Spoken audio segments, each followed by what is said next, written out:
everybody, welcome to this edition of the SoCal Prep Report. Rich Estrella here, and we're coming to you today from the offices of the CIF-SOUTHERN section. Matter of fact, sitting with me is the Commissioner, Mr. Robbie Wigod. Robbie, thank you for joining us. Pleasure. I love Robbie's office. We'll see in a minute. It's busy with all kinds of stuff, but man, we got this nice little corner here and this nice big table, and we're going to be able to talk with the Commissioner today.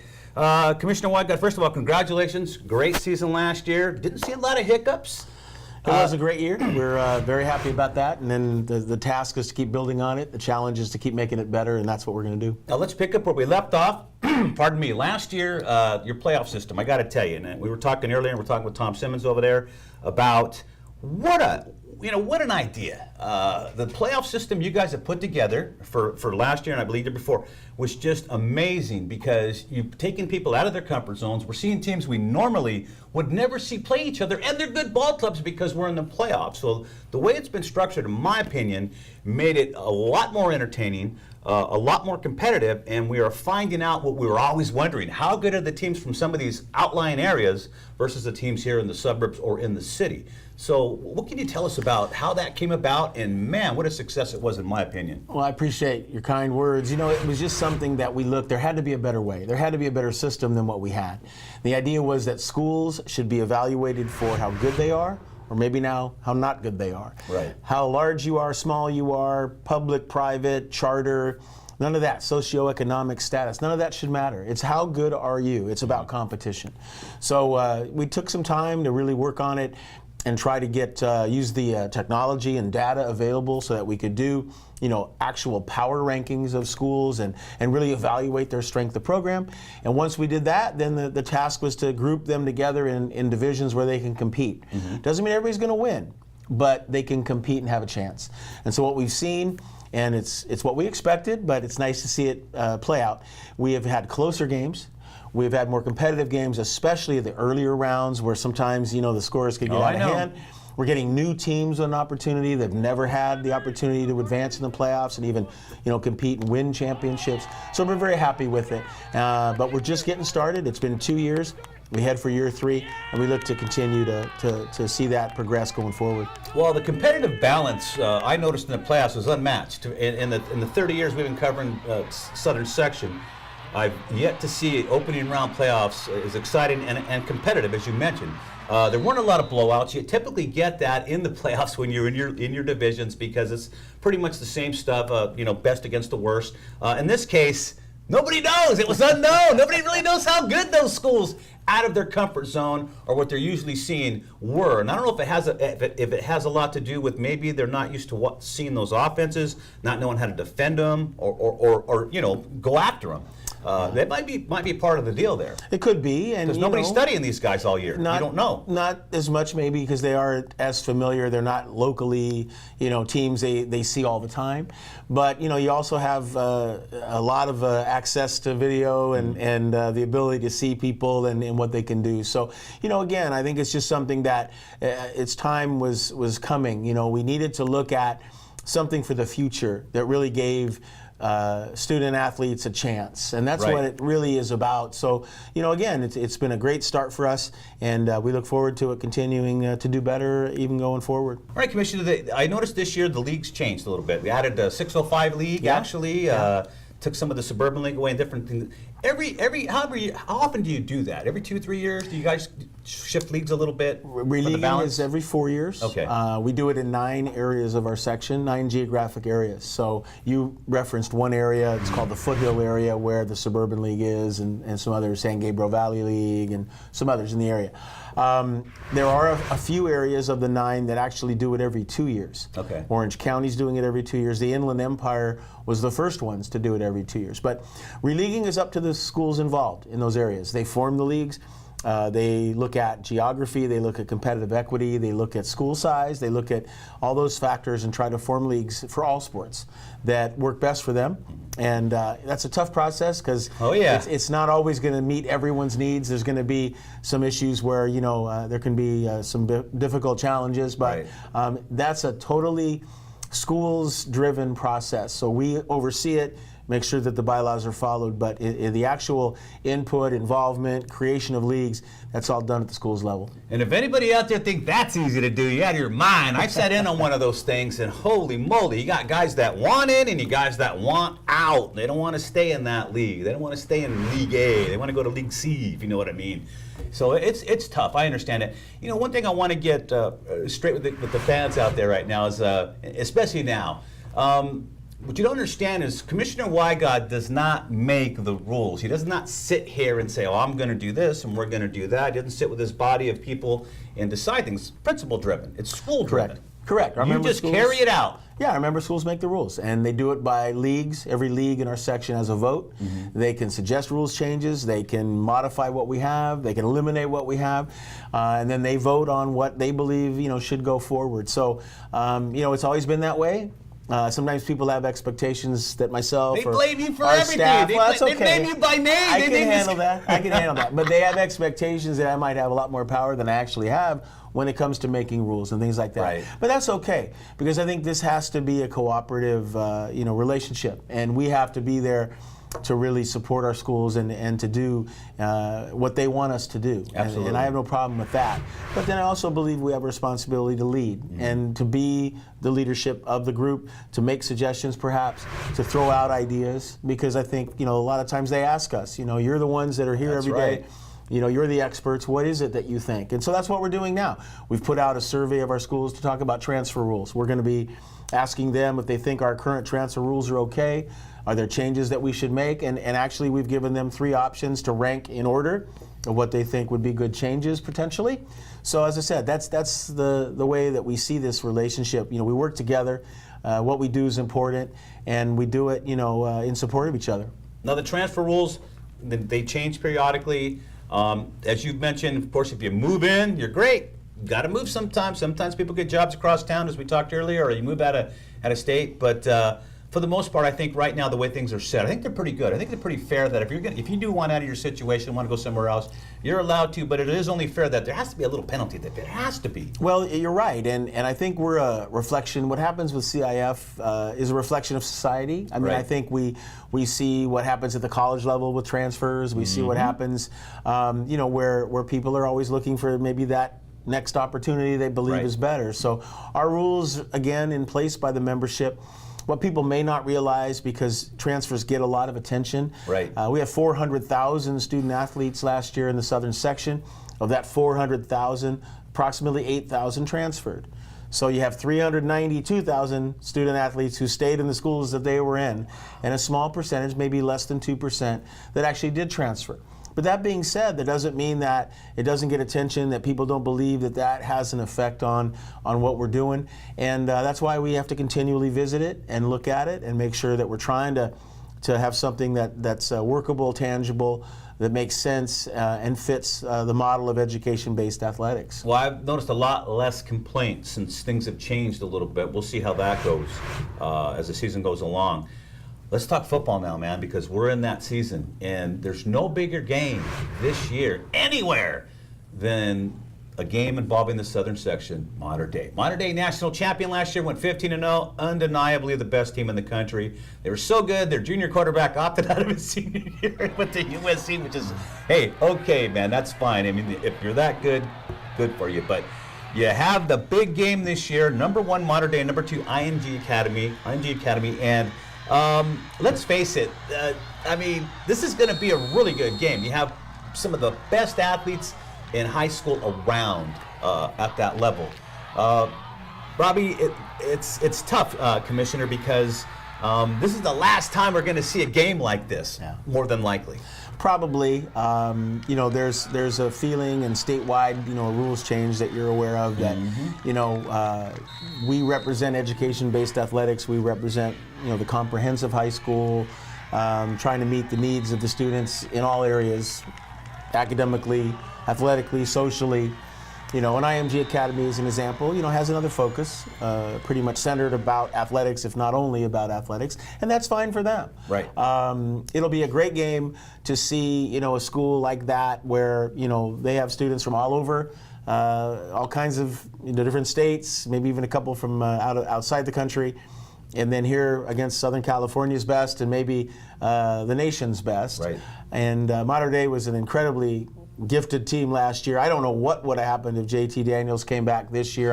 I don't know what that young Wouldn't man be fair. could have accomplished because he was so outstanding last year. Yes, he and was. to think that he had another year was just crazy. But I think it'll be a great game. It'll be a real contrast to see how it goes. And it may be the end of an era in terms of what's going on down the road for the future. But I think, knowing Coach Rollinson and Mater Dei, they always want to try, against the best. And IMG, in the same way, they have probably a harder time trying to find opponents. There aren't a lot of schools that want to play in IMG academies. So obviously the two of them, found some common ground and want to go at each other. And, we'll see how it all shakes out. Interesting. In case for those of you that do not know, because we have new viewers every year with the incoming freshmen, ING Academy, basically, you live on campus. It's almost like going to a university, if you know what I mean. So they have trouble scheduling games because they are so talented. I think they have D1 prospects at every position on that team. So the new rule in California is if you don't play in your state playoffs, which the ING Academy does not play in the Florida playoffs, similar to Findlay Prep in Nevada, Oak Hill Academy in Virginia.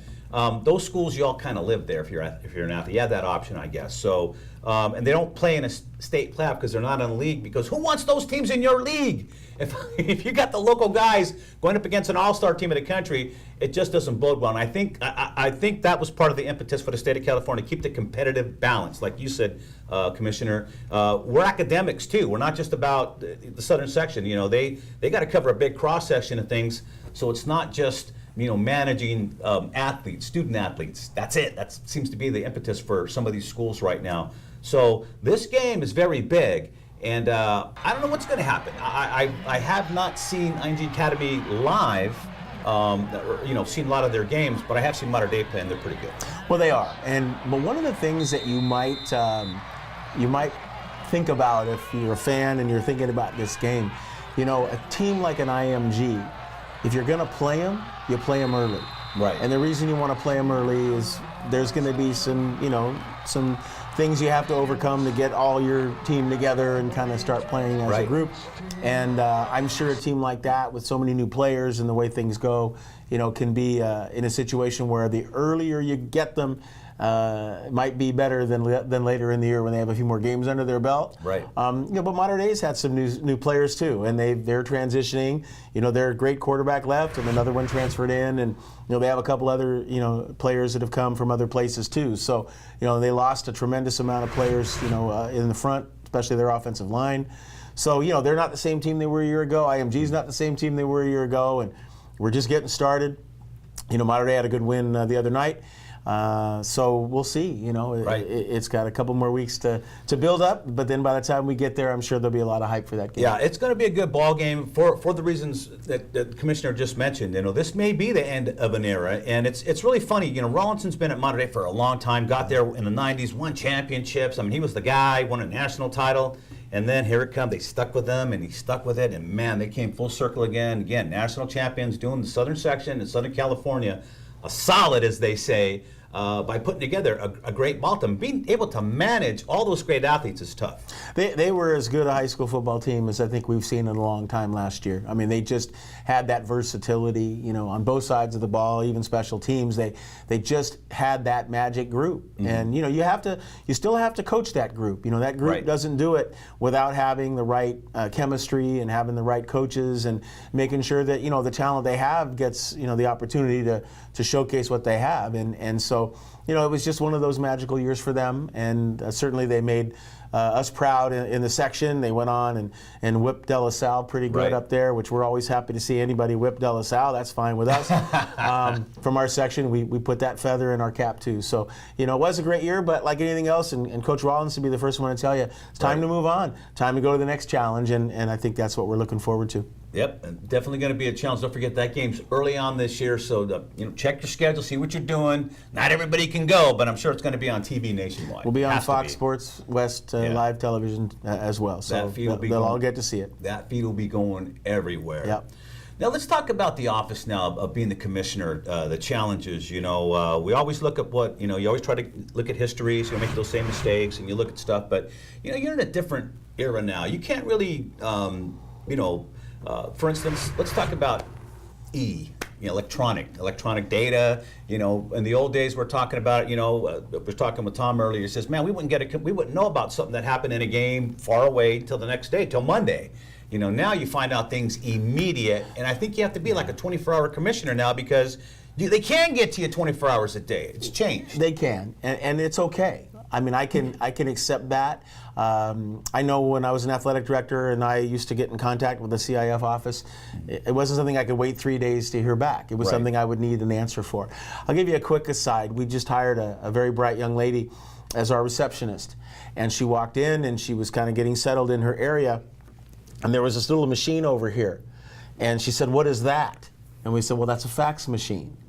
and at one time in this office, Rich, we had 2 fax machines that probably did nothing but whir all day long. Right. The stuff that came in all day long. Transfer paperwork, league entries, you know, you name it was coming in on the fax machine. You can hardly read it. So our new receptionist, who's, like I said, very bright young lady, didn't even know what a fax machine was. So if I can describe the changes for us, we just have realized that the communication levels and the abilities and expectations of people have done nothing but increase.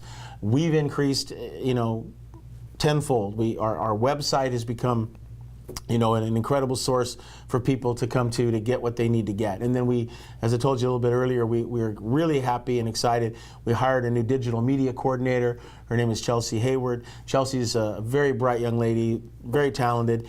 And she's going to take us to the next level because we're going to have the ability to really expand our communication efforts through all the social media platforms. We're going to be able to interact with our constituencies and our stakeholders in a much more of a two-way conversation, provide information to our schools, provide information to the public, be a source for people who are interested in what's happening with CIF Southern Section. So, you know, we're just... you know, we're like a lot of others with technology in that we want to be at the front of it. We want to be able to keep moving forward and expanding it and getting better at it. And that's really a big goal for us this coming year, but it's a goal for us every year. And it's like everybody else says, you know, the technology, pardon me, changes so rapidly. I mean, what's you know, typical today, trash can tomorrow. It's old news. It's the fax machine. How do you keep up with that? Well, again, you know, our schools are a source of a lot of that. We have a lot of people that we are, you know, connected to that are school sites that offer up suggestions and say, you know, this is something that we've seen or something that could help us. We have people that we work with, you know, that developed our online communication system that we call CIF-SS Home. So we work with them to adapt some of our procedures and things that we're doing. And so, as I said, it's an exciting time. It's a time where you really have to try your best to be in front of it, keep up with it.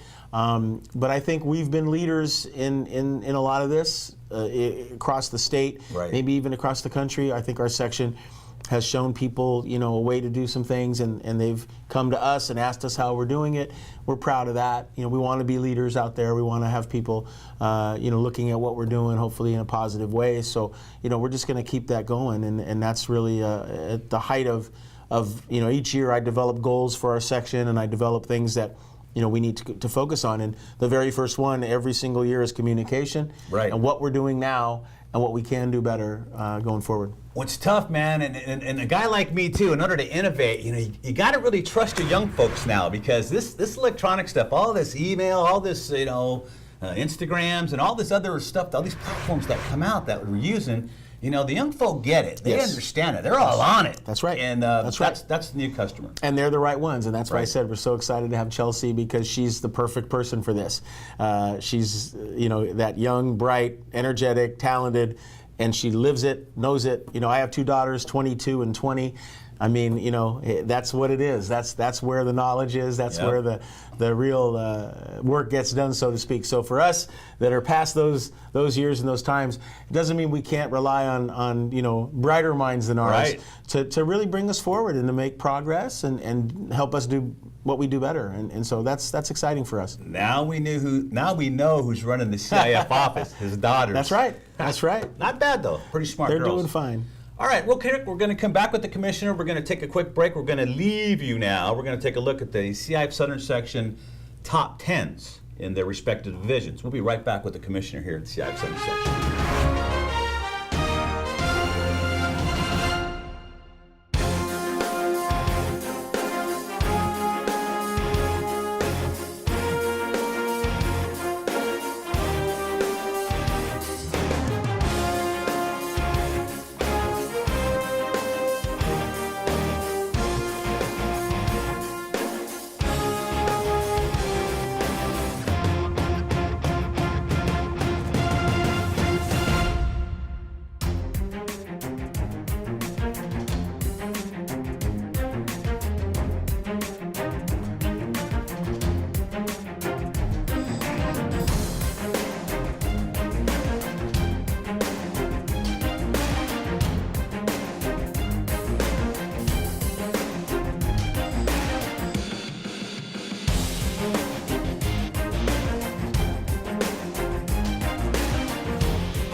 What's happening in LA? I'm Arian Alexander. Summer isn't over yet. We've saved some of the big ones for Labor Day weekend for you to get outside and enjoy all that LA has to offer. This Saturday, fans of Stevie Wonder are invited to gather, dance, and sing at Wonderful, a Stevie Wonder celebration. This free event will celebrate the music and impact of R&B icon Stevie Wonder with remixes, covers, and rhythms. Hosted by Brooklyn native DJ Spinna, one of the world's most respected tastemakers, Wonderful is sure to be a fun-filled musical night for all. To RSVP, visit levittlosangeles.org. The Made in LA Festival has all the ingredients for a great summer. Live music, art, good food, and beer. Happening this weekend, the festival features musical performances from Saint Motel, Mondo Cosmo, Dorothy, Buyapongo, and more. Hosted by Golden Road Brewery, it's the perfect place to relax and unwind from the week at this 21 and over event. Ticket sales benefit ArtShare LA and get yours at goldenroad.la. It's that time of year again. The LA County Fair is back starting this week and goes on until the end of summer. The Fairplex in Pomona will host your favorite fried foods, rides, and game booths for everyone. Guests can also enjoy musical performances, roadside attractions, and a slew of fair competitions. This is the perfect way to end your summer. For tickets and activities, check out lacountyfair.com. Summer is winding down, but we do live in LA, so may the summer fun never end. Keep it going with what's happening in LA. I'm Arian Alexander, and I'll see you next week. Hi, everybody. Welcome back. We're sitting here in the CIF Southern Section offices, talking with the Commissioner Rob Wigod, and Commissioner, another season coming up of everything, not just football. You know, the whole thing's coming up. It's a new year. What are some of the things we may be looking for? What's new? What's going on?